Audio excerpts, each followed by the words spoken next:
Dr. Andes Helmi Jamharis MM dilantik dan diambil sumpahnya sebagai Sekretaris Daerah Kabupaten Bantul pada Desember 2018 lalu. Perjalanan panjang sebagai abdi negara telah ia lalui hingga berhasil mencapai titik tertingginya sebagai ASN nomor 1 di pemerintah Kabupaten Bantul. Perjalanan seorang Helmi Jamharis kami rangkum dalam wawancara khusus mengulas jejak karir Sekda Bantul.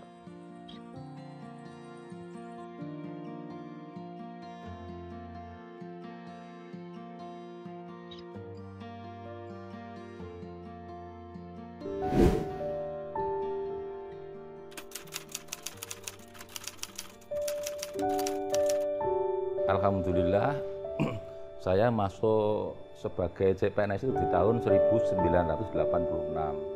Sehingga kalau dihitung sampai dengan saat ini sudah lebih dari 36 tahun saya mengabdi sebagai PNS. Karier saya itu berawal dari CPNS yang diberikan tugas di BP7 Kabupaten Bantul. Yang kemudian saya juga diberikan kepercayaan di berbagai perangkat daerah, mungkin 13 OPD yang pernah kami lalui. Setelah dari BP7 kami diberikan kepercayaan di Kecamatan Pajangan sebagai Sekretaris Wilayah Kecamatan Pajangan. Tidak lama kemudian saya diberikan kepercayaan yang lebih di Delingo sebagai Camat Delingo. Nah, di Camat Delingo kami bertugas kira-kira 2 tahun dan diberikan amanah berikutnya sebagai Camat Jedes.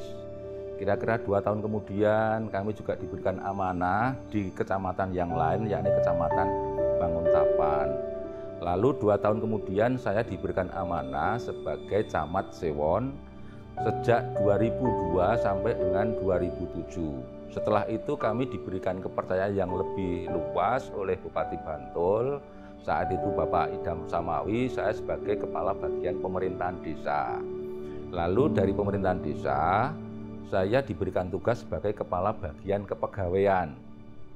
Dan setelah bagian kepegawaian, saya diberikan amanah sebagai Kepala Dinas Perizinan pertama di Kabupaten Bantul setelah UPTSA dinaikkan statusnya sebagai dinas.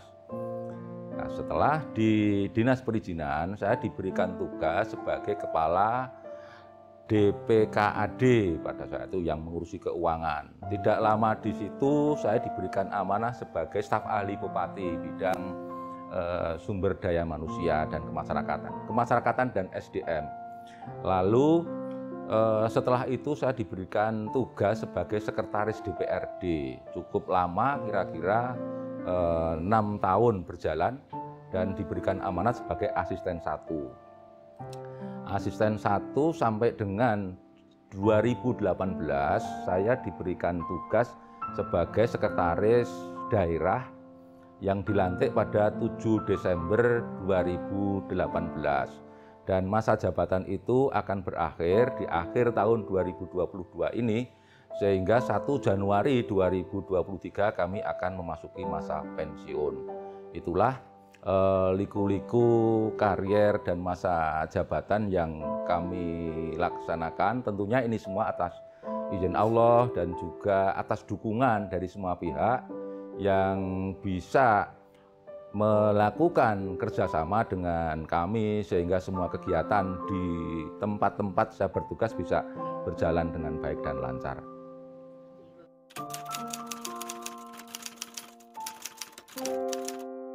Saat itu sama sekali tidak terbayang, karena ketika kami mengikuti prajabatan bahwa kenaikan pangkat, kenaikan golongan dan jabatan itu melalui prosedur-prosedur yang panjang yang membutuhkan waktu yang lama. Sehingga pada saat itu bayangan kami ketika pemerintah memberikan kepercayaan kepada saya, paling-paling saya nanti bisa mentok di jabatan camat atau jabatan eselon 3A yang ada di pemerintah Kabupaten Bantul. Sehingga sama sekali tidak terlintas kalau sampai pada jabatan tertinggi sebagai sekretaris daerah ini. Tetapi yang jelas bahwa semua pekerjaan yang kami lakukan mengalir saja. Apa yang ditugaskan kami laksanakan, apa yang menjadi regulasi yang harus dilakukan, kita lakukan sesuai dengan koridor yang ada.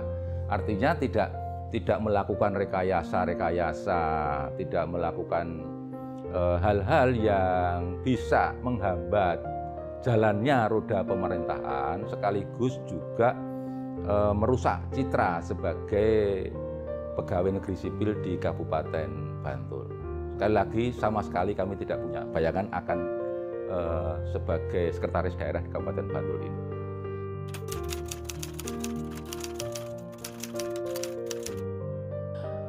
Ketika pemerintah Kabupaten Bantul memberikan kepercayaan saya sebagai camat Delingo, itu adalah sesuatu hal yang paling berkesan.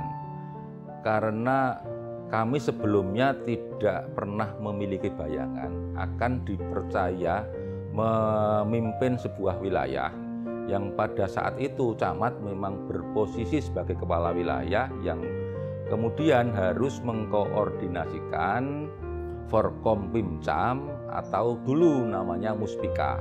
Camat itu akan sebagai komandannya di wilayah yang akan melakukan berbagai kegiatan yang harus koordinasi dengan TNI, dengan Polri, juga pemerintah desa yang ada di bawahnya. Jadi itu menjadi sesuatu hal yang bagi kami menjadi cambuk untuk bisa mempraktekkan menjadi seseorang yang memimpin baik administrasi maupun kewilayahan.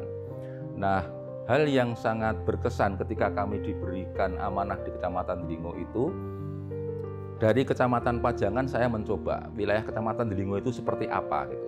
Nah, sehingga dengan kendaraan Suzuki TRS yang merupakan inventaris Sekbilcam pada saat itu, kami coba beserta istri saya untuk bisa naik di wilayah itu. Nah, ternyata tidak seperti yang kita bayangkan. Ternyata wilayah Kecamatan Delingo itu sangat sulit dijangkau, sehingga kami harus berkali-kali turun nuntun kendaraan beserta istri saya. Mungkin 7-9 kali harus turun, dan itu menjadi kesan bahwa kalau dilalui ke lokasi itu saja harus melakukan perjuangan, maka kami di tempat kami bertugas harus bisa memberikan yang terbaik kepada warga masyarakat itu. Nah, ditambah lagi di Kecamatan Delingo pada saat itu jauh berbeda dengan saat ini, di mana infrastruktur sudah baik, kemudian jaringan air minum sudah sampai di kecamatan, jaringan listrik sudah ada. Delingo pada saat itu jalannya masih orang mengatakan tank gronjal gitu, kemudian air belum ada, sehingga kami pun juga harus memenuhi kebutuhan air itu bersama-sama dengan warga masyarakat, mengambil air di belik untuk kebutuhan minum dan juga mandi ya. Kebutuhan untuk minum tentu harus mengambil dari air bersih yang ada di mata air yang ada di sekitar. Nah, maka setiap pagi dan sore saya bersama Satpol PP yang piket pasti mengambil air ke tempat yang ada 5 atau 6 jerigen dengan mobil dinas, dulu namanya Kol Budrek ya, Kol T120 SS itu mengambil air. Di samping itu ketika saya melaksanakan koordinasi di bawah atau saya pulang ke rumah, saya selalu membawa jerigen untuk kebutuhan air di sana. Nah, kebutuhan air untuk mandi bagaimana? Karena kebutuhan untuk minum saja relatif terbatas, maka kami selalu melakukan penampungan terhadap air hujan yang ada, sehingga sudah hal yang sering kami mandi menggunakan air hujan yang ada untuk kebutuhan rumah tangga kami gitu ya.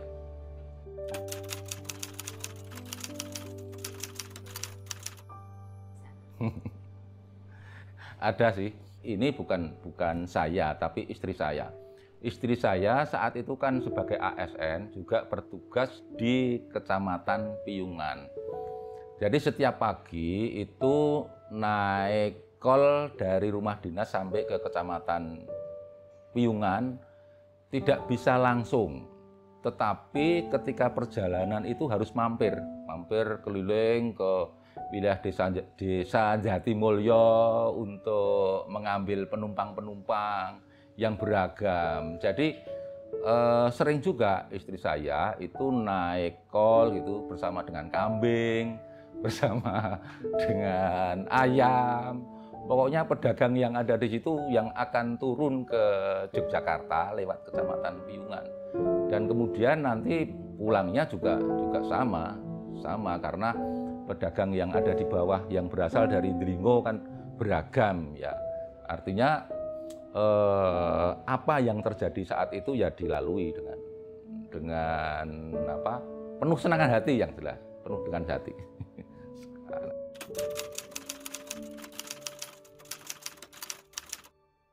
Ketika saya masuk pertama kali di BP7 itu kepalanya namanya Pak Imam Subono. Itu sosok pemimpin yang menurut saya memberikan kesan positif di hati saya karena selalu meminta kepada seluruh jajarannya PNS di BP7 itu untuk bekerja dengan baik, melayani warga masyarakat, harus berintegritas, harus selalu berpedoman pada Pancasila, jangan melanggar aturan. Sehingga dengan demikian BP7 sebagai lembaga yang memang memasyarakat Pancasila, karyawan-karyawati yang ada di situ harus bisa menjadi contoh yang baik. Maka pesan itu selalu saya ingat.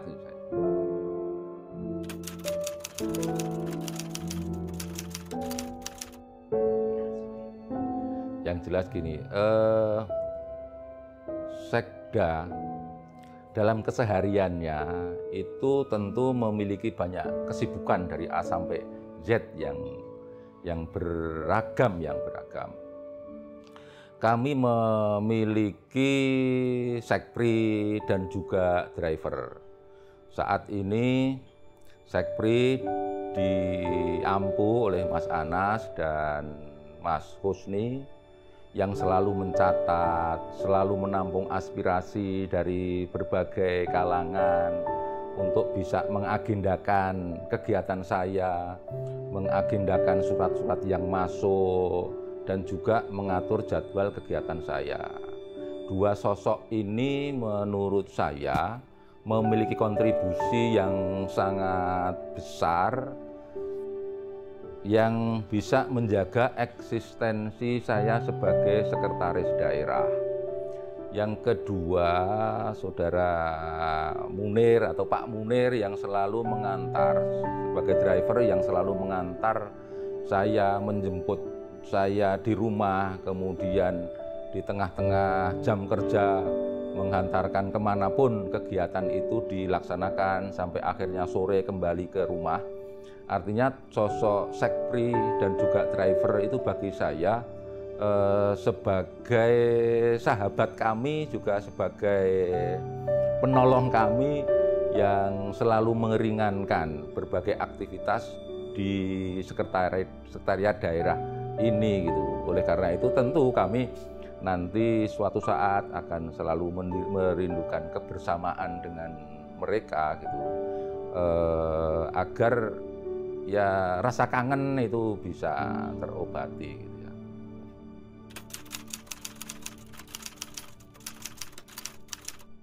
Ya kalau dikatakan lucu juga tidak lucu ya, tapi sebuah peristiwa yang manusiawi. Kadang-kadang mencatat harinya keliru tanggalnya gitu. Sehingga ketika saya datang ke sana kok suwung, tidak ada orang, itu karena mestinya hari Senin yang akan datang, ternyata dia catatnya Senin tanggal sekarang. Jadi ketika ke sana ya zong, nggak ada aktivitas. Itu salah satu aja. Dan bagi saya itu sebagai sesuatu hal yang manusiawi. Dan kemudian ya akhirnya saya bisa balik kanan, kemudian melakukan agenda yang lain gitu. Jadi ya ada manfaatnya. Yong itu bisa ada manfaatnya karena terus balik kanan mampir nyoto misalnya gitu kan dengan Pak Munir dan siapapun gitu.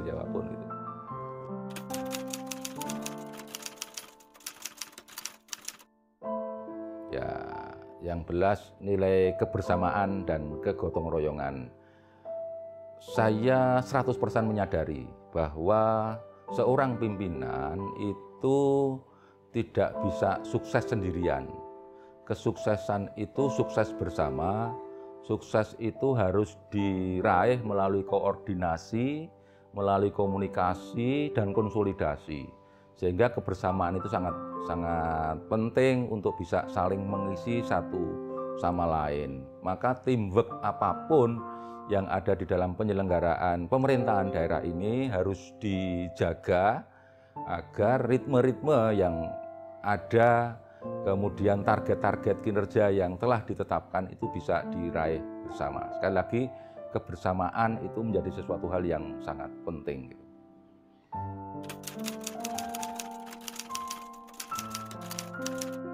Ya, satu integritas, yang kedua kebersamaan, yang ketiga saling menolong.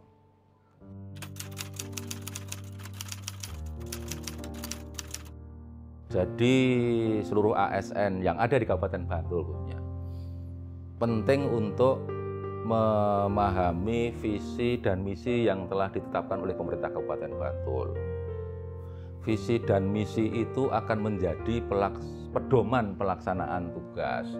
Dan saya yakin bahwa Pak Bupati, Pak Wakil Bupati itu akan selalu mendorong kepada kepala perangkat daerah untuk diteruskan kepada seluruh ASN agar selalu berkinerja yang baik, harus selalu berpedoman pada dokumen perencanaan anggaran yang ada, sehingga capaian-capaian itu bisa diwujudkan bersama-sama. Intinya bahwa taatilah arahan dan nasihat dari para pemimpin kita, baik itu yang ada di pucuk pimpinan, Pak Bupati, Pak Wakil Bupati, sampai ke bawah yang memimpin unit kerja dimanapun, maka pedomanilah arahan yang disampaikan, karena arahan itu tidak akan menjerumuskan, arahan itu akan mengguiden agar target-target kinerja itu bisa dicapai.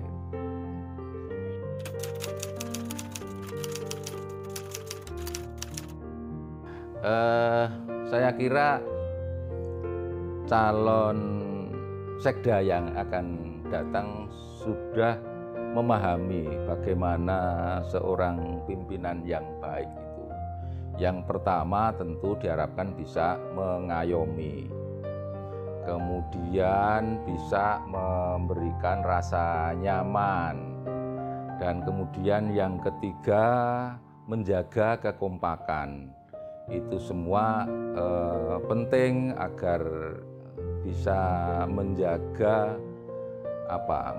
citra sekaligus menghantarkan tercapainya target-target kinerja yang telah ditetapkan oleh pemerintah daerah.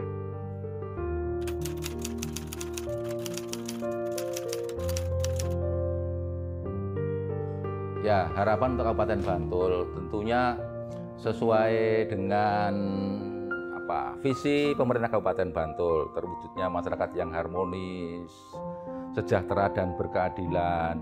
3 poin itu harus diupayakan bersama-sama, baik mereka yang duduk di pemerintahan maupun mereka yang berada di lembaga sosial kemasyarakatan. Harus bisa memahami, saling mengisi agar kesejahteraan warga masyarakat itu semakin meningkat. Pengungkit yang telah ditetapkan oleh Pak Bupati Bantul, yakni pariwisata, kemudian pertanian dan industri, itu bisa didorong bersama-sama oleh perangkat daerah yang ada di Kabupaten Bantul. Maka kebijakan Pak Bupati terkait dengan Moneyfollow program untuk bisa mengedepankan program-program unggulan itu kami harapkan bisa diupayakan bersama-sama oleh seluruh OPD yang ada di Kabupaten Bantul yang didukung oleh lembaga sosial kemasyarakatan dan juga para tokoh masyarakat yang ada. Ya.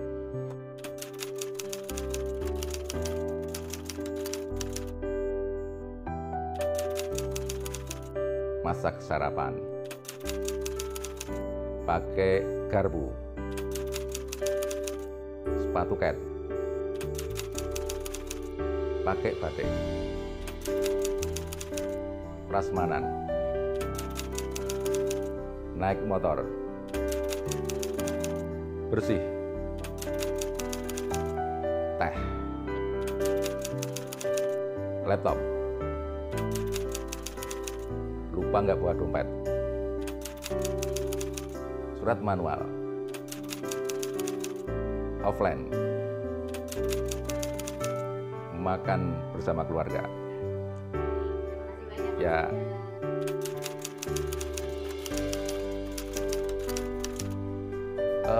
Jadilah manusia biasa di dalam pandangan semua orang, karena dengan demikian kamu akan tawadhu dan rendah hati.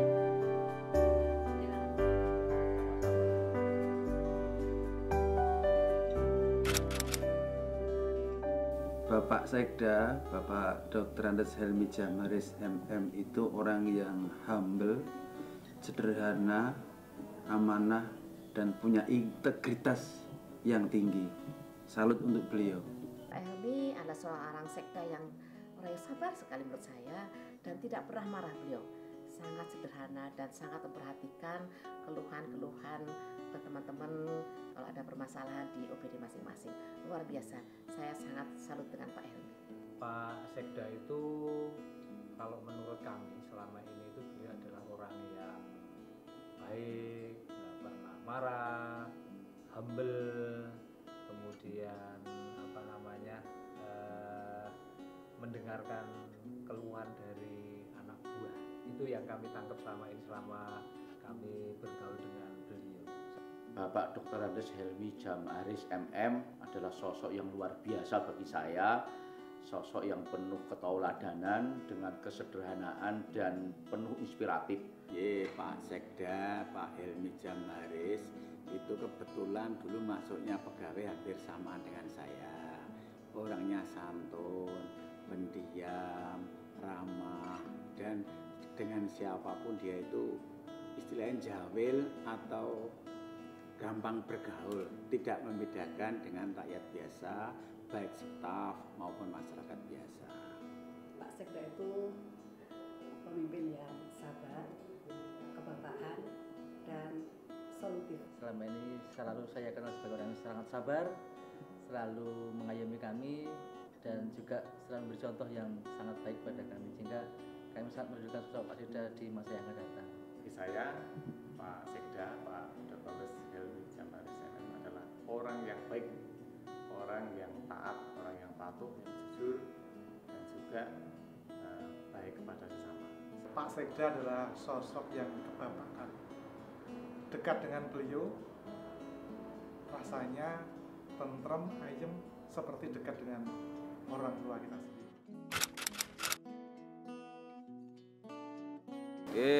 Halo Pak Sekda. Pak Sekda sehat terus ya. Pokoknya enjoy saja. Malah Pak Sekda itu bisa setiap hari pit-pitan, setiap hari kongko-kongko di angkringan, bisa ngobrol-ngobrol sama siapapun tanpa ada yang mengganggu. Yang penting kesehatan dijaga terus, minum jamu jangan lupa, istirahat yang cukup. Oke, Pak Sekda. Kagem Pak Helmi, Pak Sekda, sahabat saya yang mau memasuki porna tugas, tetap jaga kesehatan dan amun kesupen Pak, hobi dahar pisang goreng tetap dilanjutkan. Tenun Pak Sekda. Moga-moga dengan purna tugas ini Bapak bisa lebih berkonsentrasi. Kalau kemarin dengan konsentrasi tugas, sekarang konsentrasi dengan keluarga. Selamat memasuki purna tugas, Bapak Sekda. Jangan lupa selalu semangat, sepedanya jangan ditinggal, dan selalu sehat. Pak Helmi, tetap sehat, tetap semangat. Jangan lupa kita sepedaan lagi. Jangan lupa teknisnya tetap lanjut Pak Sekda, sehingga nantinya kondisi tetap fit, sehat, dan sejahtera. Kebahagiaan hakiki adalah setelah pensiun. Bapak, selamat pensiun. Semoga Bapak tetap diberikan kesehatan, kemudian dapat mengabdi yang lebih luas dan bermanfaat bagi nusa bangsa, dan selamat menikmati kebersamaan dengan keluarga. Jadi sekali lagi jangan lupa minum obat secara rutin, dan termasuk obat hipertensinya Pak. Monggo Pak, kita pertama sudah mengingat usia, lebih rajin dalam goesnya, banyak berolahraga, banyak istirahat. Pak Sekda jangan lupa tetap goes, kami siap mendampingi Pak. Pak Sekda, kita tunggu di Kapanan Jedes, kita selalu masak setiap hari, dan kami tunggu Bapak kehadirannya, kita makan bersama teman-teman di Kapanan Jedes. Siap. Saya tunggu Pak Sekda, Pak Helmi, monggo Pinara Imogiri untuk goes, dan jangan lupa menikmati bubur serta pecel khas Imogiri. Ke pasar seni membeli roti, duduk dekat meja dari kayu jati. Selamat menjalani purna bakti untuk Pak Sekda yang baik hati. Buat Pak Sekda, selamat menikmati masa purna tugas. Matur nuwun kagem Pak Sekda.